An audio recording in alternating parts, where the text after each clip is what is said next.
And welcome to This Week. Iran on edge. The world is watching.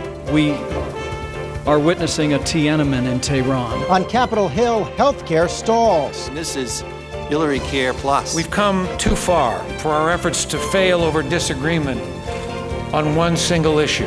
Is Obama's top priority imperiled? Should the U.S. take a harder line on Iran? Questions this morning for two key senators, Democrat Chris Dodd and Republican Lindsey Graham. A This Week debate. Then, this is when the criticism gets louder. This is when the pundits grow impatient. The president's polls fall to earth. Is he getting a free ride from the press? That and all the week's politics on our roundtable with George Will, Sam Donaldson, Cokie Roberts, Robert Reich of the American Prospect, and just back from Tehran, New York Times executive editor Bill Keller. And, as always, the Sunday Funnies. They're recounting the ballots cast in the Iranian election, and today they found 14 more votes for Norm Coleman. From the heart of the nation's capital, This Week, with ABC News Chief Washington Correspondent George Stephanopoulos, live from the Newseum on Pennsylvania Avenue.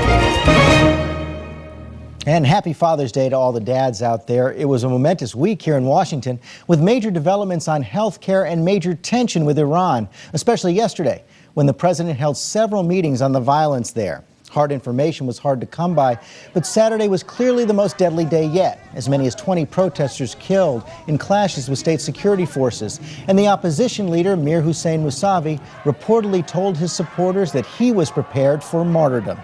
In response, President Obama issued his strongest condemnation yet. He called on the Iranian government to stop all violent and unjust actions against its own people. And he quoted Martin Luther King. "The arc of the moral universe is long and it bends toward justice." I believe that. The international community believes that. And right now we are bearing witness to the Iranian people's belief in that truth, and we will continue to bear witness. For more on this debate, let me bring in two key senators. Lindsey Graham, Republican of South Carolina, also Democrat Chris Dodd of Connecticut. Gentlemen, welcome to both of you. And Senator Graham, let me begin with you. Your friend, Senator John McCain, and many other Republicans were pressuring the president all week long to take a harder line on Iran. Did he get it right with that statement yesterday? He's certainly moving in the right direction, but our point is that there's a monumental event going on in Iran, and the President of the United States is supposed to lead the free world, not follow it. Other nations have been more outspoken, so I hope that we'll hear more of this, because the young men and women taking to the streets in Tehran need our support. The signs are in English. They're basically asking for us to speak up on their behalf, and I appreciate what the President said yesterday, but he's been timid and passive more than I would like, and I hope he will continue to speak truth to power. You know what the White House has said in response. They say that they don't want to become the players in this fight and actually make the protesters seem like they're tools of the United States. Henry Kissinger agrees with the White House. Well, these people are not tools of anyone. They're the ones getting killed. No one in America is getting killed over there. Anytime America stands up for freedom, we're better off. When we try to prop up dictators or remain silent, it comes back to bite us. Ronald Reagan spoke in front of the Berlin Wall. He said, tear it down. He's ready to negotiate. When he was silent on the 1986 election, the Philippines said there was fraud on both sides. That hurt the cause. So I would hope that the president would speak truth to power. This regime is corrupt. It has blood on its hands in Iran. They've killed Americans in Iraq, innocent Iraqi people. Now they're killing their own people. Stand up with the protesters. That's not meddling. That's doing the right thing. Senator Dodd, has the president been timid and passive, as Senator Graham says? No, not at all. He's the president of the United States. He's not a member of the Senate or a columnist. He's got a very delicate path to walk here. I think he's been strong. You don't want to take ownership of this. The worst thing that we could do at this moment for these reformers, these protesters, these courageous people in Tehran, is allow the government there to claim that this is a U.S.-led opposition. This is a U.S.-led demonstration. This is 1979 in many ways all over again. And these are remarkable people doing remarkable things.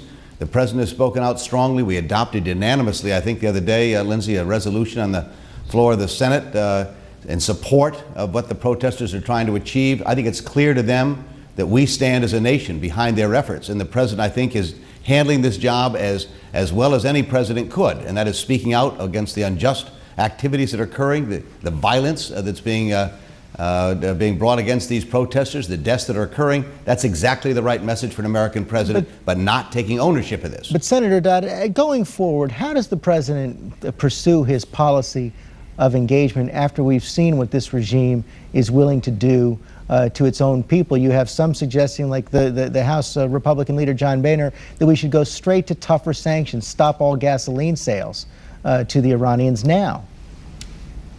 Well, obviously, this is as someone pointed out the other day, this government is very fragile in Iran right now. And obviously, we're deeply concerned about the security of our country and our allies, with the possibility of course, developing and having a nuclear arsenal. And that's a tremendously high priority for us. And so you want to put the pressure on, and we have collectively with the international community. I suspect after the events of the last week, you'll see more of that, additional pressure being put on it to make sure that we not only see that these protesters and demonstrators who are seeking justice in their country will achieve that goal, but also that the near-term issue of dealing with nuclear weapons is also going to be dealt with. So that's a very delicate path for the president to walk. So would you go along with tightening the noose economically, stopping gasoline sales? I would, but I want to be collectively. I think doing it alone on ourselves may not achieve the desired results. I think the effort to get the international community, as we have been, and getting more and more support for that, makes a lot of sense. If your true goal is to stop the Iranians from developing the nuclear weapons. Senator Graham?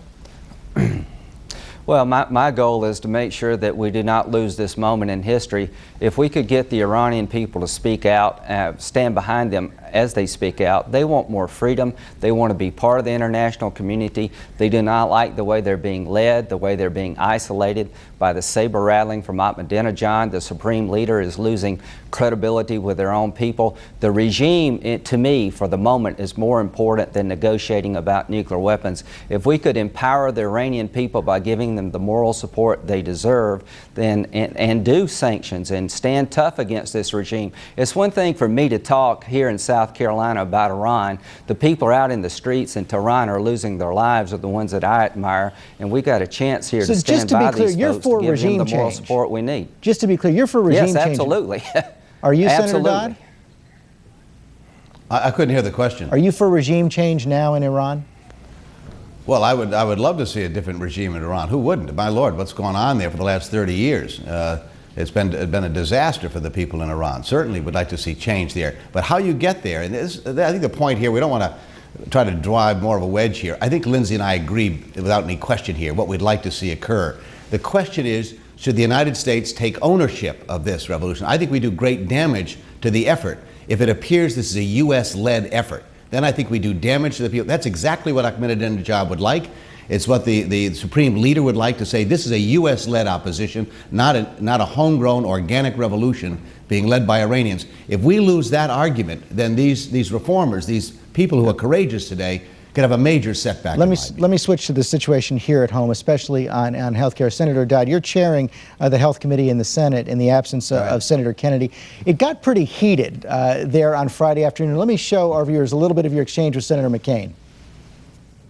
I'll tell you, these hours have been a waste of time when we don't know what the bill costs, and we don't know what the employer mandates are, and we don't know what the government option is. Can't run the numbers on it until we actually craft the language and give them something. So they've run the numbers, various ideas, and it's $1 trillion with one-third insured. Now, Senator Dodd, that was only a partial report by the Congressional Budget Office, but they did find it would cost $1 trillion, yet you'd only cover 1/3 of the uninsured, 16 million uninsured. Is that too high a price to pay? Well, George, we're not done with this at all. You know, if this were easy, it would have been done decades ago. 60 years, the effort has been made to have a national health care program in this country, with almost 50 million uninsured, and those who are insured paying prices they can't afford and going to escalate every day. 14,000 people a day lose their health insurance in the United States. 14,000 a day. This is very hard. This is very difficult. But we're going to stick with it. We actually had a pretty good week in many ways. We did a lot of work. A lot of amendments were agreed to. You've had AARP come out in favor of a House plan. You have the pharmaceutical companies look like they're going to reduce some $50 billion in costs. We're moving ahead. Max Baucus is moving ahead. This is a difficult road. I'll be the first to admit it. Anybody who's been involved in this issue over the years will tell you that. But we're going to get there. But Senator, bottom line, how much is this going to cost, and how many people are going to get covered? Because you talked about Senator Baucus, the Senate Finance Committee. They said to get to something close to universal coverage, it would be $1.6 trillion. A lot of people had sticker shock over that as well. Yeah, and we all do. And look, we've got to make this accessible.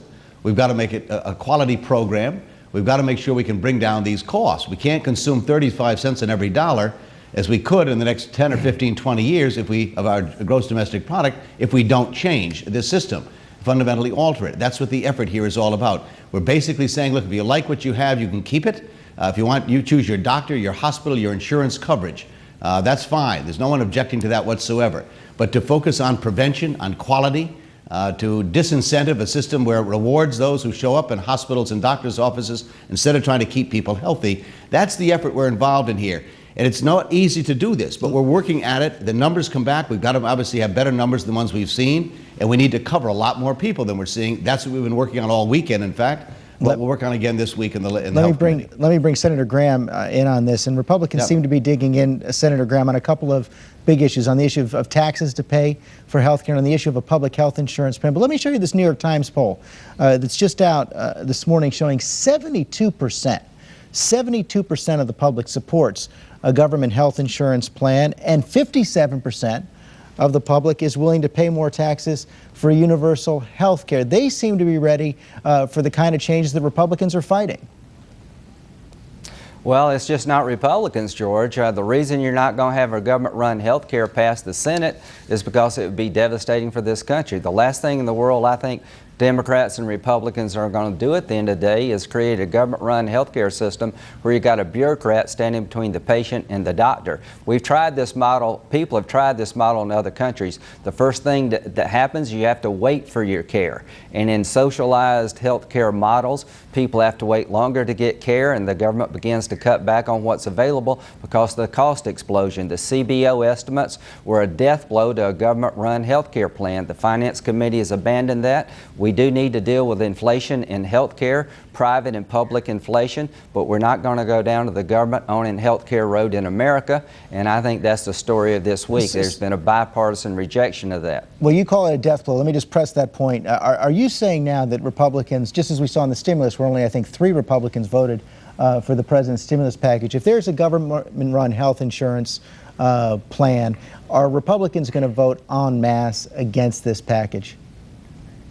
I don't think it's just going to be Republicans. You got Senator Conrad talking about a co-op. You got other Democrats running away from the government-run health care where the bureaucrat stands between the doctor and the patient. I think this idea is unnerving to the members of the Senate, and it will be to the public when they understand what it means, that you'll wait longer to get treated and you'll get the health care the government decides for you, not that of your doctor. So yes, I think this idea needs to go away and replace it with something maybe like Kent Conrad's proposal. Now, Senator Dodd, I think that Senator Graham talked about the public there. We just saw that poll, but his read of the Senate seems pretty accurate right now. You have not only Republicans, but several of your Democratic colleagues, including the chairman of the Senate Finance Committee, Senator Baucus, saying the public option isn't going to fly in their committee. They want something bipartisan, and that can't include this public health insurance option. Well, again, I'm delighted to hear Lindsey talk about the possibility of having something like a co-op. There have been nonprofits. I happen to support a public option. I don't think you can bring down cost without it. If there isn't some competition out there to drive down the overall cost, costs have gone up 86% since 1996, 45% in my state alone, increase in healthcare costs.